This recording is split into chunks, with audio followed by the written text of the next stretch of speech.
ಗೋಕಾಕ್ ಹಾಡು ಹಗಲೇ ನಿಂತಿದ್ದ ಕಾರಿನಲ್ಲಿದ್ದ ಹಣ ಕದ್ದ ಕಳ್ಳರು. ಗೋಕಾಕ್ ನಗರದ ಪ್ರಮುಖ ಮಾರ್ಕೆಟ್ ರಸ್ತೆಯಲ್ಲಿ ನಿಂತಿದ್ದ ಕಾರಿನಲ್ಲಿದ್ದ ಹಣವನ್ನು ಕಾರಿನ ಕಿಟಕಿ ಒಡೆದು ದೋಚಿಕೊಂಡು ಹೋಗಿದ್ದಾರೆ.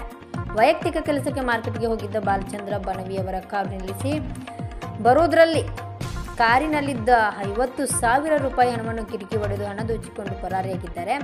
ಇಂದು ಸುಮಾರು ಮಧ್ಯಾಹ್ನ ಹಣ ಕಳ್ಳತನವಾಗಿದೆ ಎಂಬ ಮಾಹಿತಿ ಲಭ್ಯವಾಗಿದೆ. ಈ ಘಟನೆ ಗೋಕಾಕ್ ನಗರದ ಪೊಲೀಸ್ ಠಾಣೆಯ ವ್ಯಾಪ್ತಿಯಲ್ಲಿ ನಡೆದಿದೆ.